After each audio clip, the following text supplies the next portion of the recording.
আমি SPS clear প্রজেক্টের monitoring and documentation officer হিসাবে কর্মরত আছি। আমার বাড়ি খুলনাবাড়ি।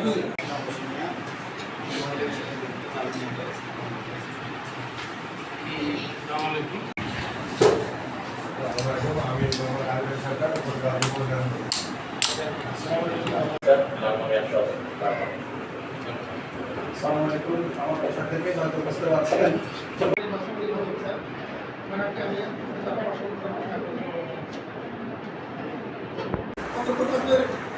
আজকে কর্মশালার উদ্দেশ্য নিয়ে আমাদের বক্তব্য প্রদান করবেন আমাদের প্রকল্পের প্রজেক্ট ম্যানেজার যারা বড় করে দেন সাইড শুন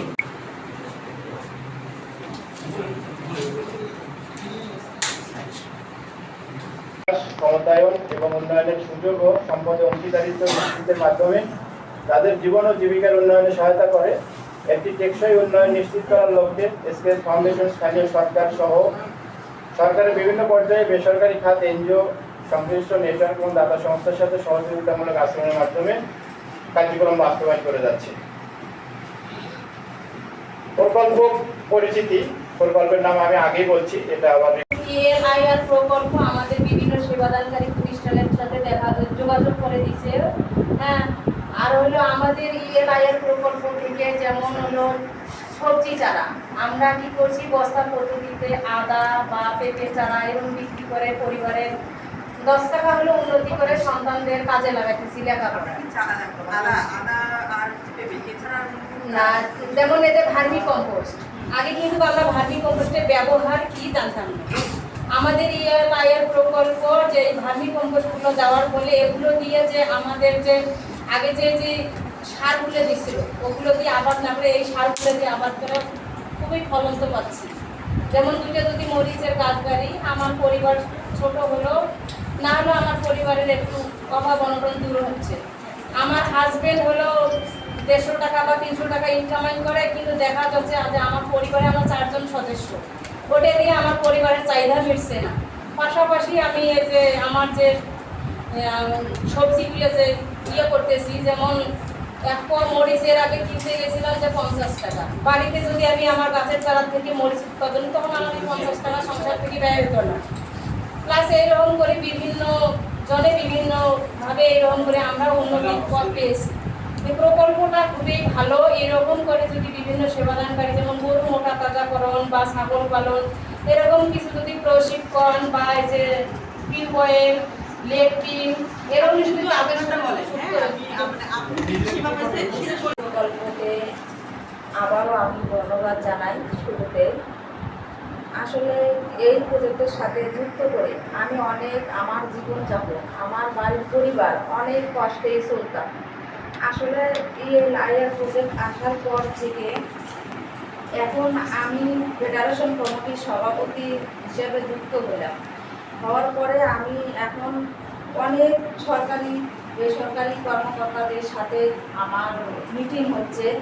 আমি ইউনিয়ন পরিষদ কি তা আগে বুঝতে পারতাম না, এখন আমি ওরাও চিনছি। ওদের সাথে আমি এখন সদস্য হিসেবে কিছু হলেও একটু জানতে পারতেছি এবং সরকারি কর্মকর্তাদের সাথে গ্রামে অনেক হয়েছিল। আমরা নদী ভাঙিয়ে যখন আমাদের বাড়িঘর যখন সব কিছু ভেঙে গেল তখন আমরা আলাদা জমি, মানুষের বাড়ির জমি নিয়ে সেখানে বাড়ি করতাম। এখন আমাদের এসকেএস পর্যায়ে যখন আমাদের ইউনিয়নে ঢুকলো তখন আমি সেখানে যুক্ত হই এবং সেখানে সদস্য হই। সদস্য হওয়ার পর আমি সেখান থেকে কিছু ক্ষুদ্র ক্ষুদ্র কাজ করি, ব্যবসা করি, ওনাদের সহযোগিতা আমি ব্যবসা করি। ব্যবসা করার পরে আমি আস্তে আস্তে আমাদের যখন ব্যবসাটা বেশি হয় তখন আমাদের ওই লাভবান টাকা দিয়ে আমরা জমি কিনে আমরা নিজেরাই বাড়ি করছি। ক্ষুদ্র ব্যবসা যেমন মুদি ব্যবসা, চাউল, তারপর সবজি এগুলোর ব্যবসা করি, সবজি ব্যবসা করছি। করার পর আমি সেখান থেকে 750 জমি আমার নিজের নামে নিয়ে আমি বাড়ি করছি। এটাই আমাদের আগে যখন স্পেস ছিল না, আমার নিজেরা খুব নির্যাতিত হইতো মহিলারা। আমিও হইতাম, আমার শ্বশুর শাশুড়িরা বাইরে বাড়িতে দেয় নাই, অনেক কষ্টে জীবন কাটতো। এখন স্বামীদেরও মিটিং হয়, স্বামীরা ওখানে উপস্থিত হয়েছিল। এখন স্বামীরা বাইরে হতে দেয়, সব জায়গায় মিটিংয়ে সিটিংয়ে যাইতে পারি এবং স্কেচের মাধ্যমে আমরা 7টা প্রতিষ্ঠানের সঙ্গে যোগাযোগ করছিলাম, ওখানেও যাইতে দেয়।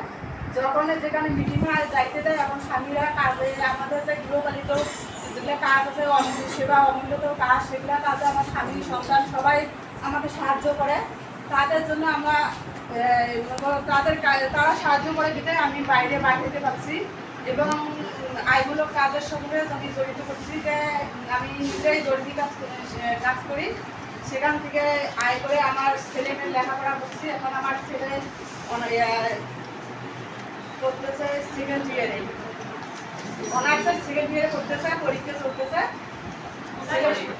সরকারি। আমার ছেলে সহকারে আমি একসঙ্গে আসতে অনেক এটা আমার এখানে আসতে দেরি হয়েছে।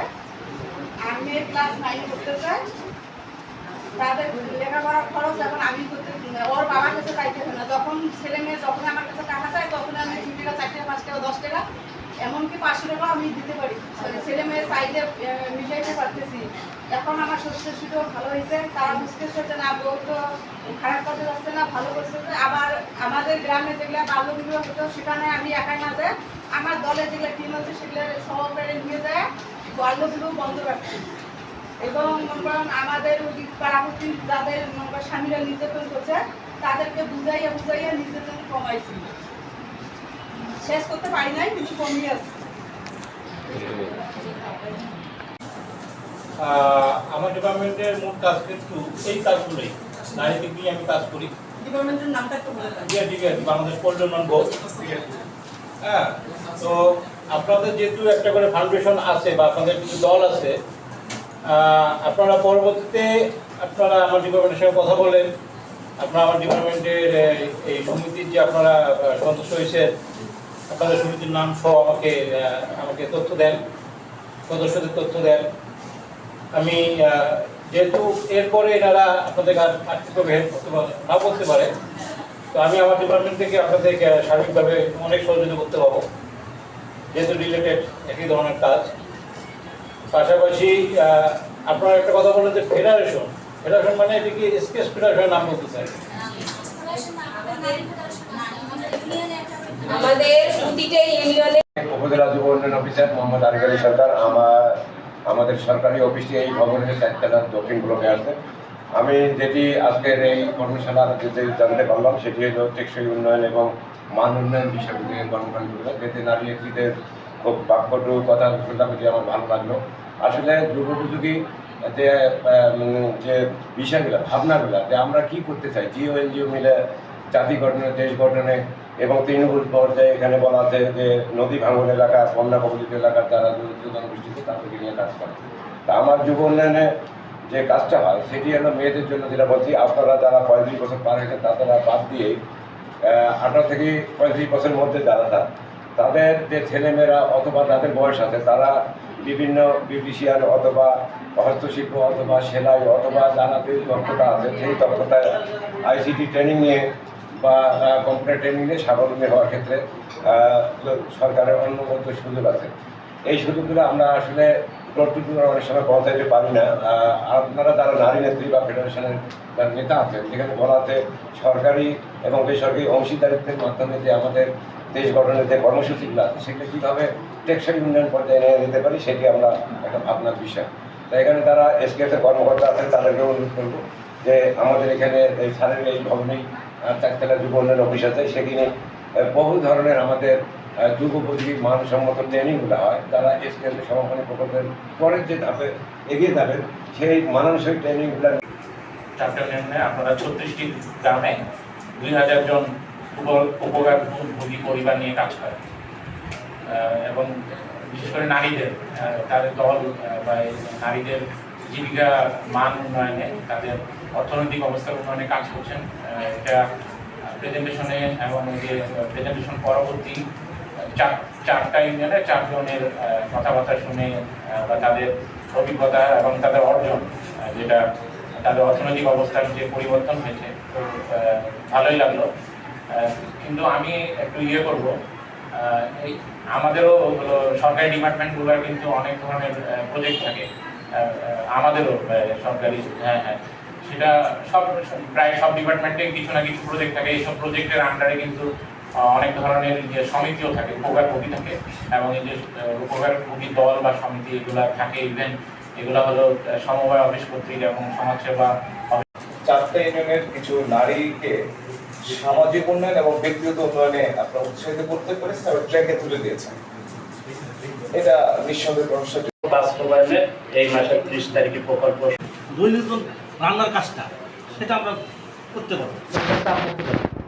যেমন ভাই একটা বিশেষ কথা বলছে যে আমার সাথে এটা খুব রিলেটেড, ভাই এটা আন্তরিকভাবে বললো যে উনি ওটা দেখবে। আমরা যদি সবাই সবার টাকাতে দেখি তাহলে ওদের আজকে মেয়াদ শেষ 30 তারিখে শেষ। আমরা তো শেষ হয়ে যাচ্ছি না, আমাদের তো কার্যক্রম আছে। আমি থাকবো নন্দন, আমার টাকা আসবে। তো আমরা যদি সবাই কাজ করি সবার জায়গা থেকে, আমার মনে হয় যে যারা মন্দির থেকে উঠে আসছে তারা লাইনে থাকবে। তো সবাইকে ধন্যবাদ। আমি তার জীবনের পর এটাই আমার প্রথম একটা কনফারেন্স বলেন বা অনেকের সাথেই আমার আলোচনা হয়নি। আমি নিচে থাকাকালীন সময় হয়তো আমাদের সঙ্গে ফোনে কথা হয়েছে, ফেস টু ফেস হয়তো আমার কথা বলার সুযোগ হয়নি। এটা আমার ভালো লাগলো আপনাদের এই কর্মসূচিতে বা আপনাদের এই সমাপনী প্রোগ্রামে আমাকে ব্যাক করার জন্য। আমি ফর্মালি কথা বলতে পছন্দ করি, আমি মিসিংয়ের সময়টা নষ্ট করবো না। এখানে দুটো বিষয় আপনাদেরকে ধন্যবাদ দিব। এসকেএসকে বিশেষ করে আপনারা যে প্রকল্পটা হাতে নিয়েছেন, এখানে আমি যেটা দেখতে পাচ্ছি আপনাদের লেখা যে আপনারা 1987 সালে প্রতিষ্ঠা পর থেকে এখন পর্যন্ত মাত্র 29টা জেলাতে আপনাদের কার্যক্রম পরিচালনা করতে পারছেন। এটা যদি 64টা জেলায় হতো তবে এই কার্যক্রম আমাদের নারী সমাজকে আরও অনেক বেশি অনুপ্রাণিত করতো, তাদেরকে অর্থনৈতিক মুক্তি দান করতে পারতো। তারা বেশি নারী কয়জন বলেন তো দেখি? চেয়ারম্যানদের মধ্যে কয়জন নারী? একজন নারী। তাহলে আমরা এই একজনের জায়গায় কয়জন দেখতে চাই বলেন? এটা কিন্তু একমাত্র আপনারাই পারবেন, তাই না? এটা কিন্তু একমাত্র আপনারাই পারবেন এই সংখ্যাটাকে বৃদ্ধি করা। এটাই কিন্তু মূল উদ্দেশ্য। নারীর ক্ষমতায়ন করা হচ্ছে, তার মানে হচ্ছে শুধুমাত্র পশুপালন, গরু মোটা তাজাকরণ করে আর্থিকভাবে যে সক্ষমতা অর্জন করে, ঠিক আছে, ভালো আছে, কিন্তু আপনার যে বাসায় কন্যা সন্তানটা আছে সেই কন্যা সন্তানের জন্য আপনি কি করতে পারবেন সেটাকে আপনাকে একটু ভাবতে হবে। আমি চাই আপনারা যারা আছেন তারা আপনাদের বাচ্চা যাদের কন্যা সন্তান আছেন তারা একটু মনোযোগী হন। আমি দেখলাম তো এখানে সদর উপজেলায় একটা মেয়েকে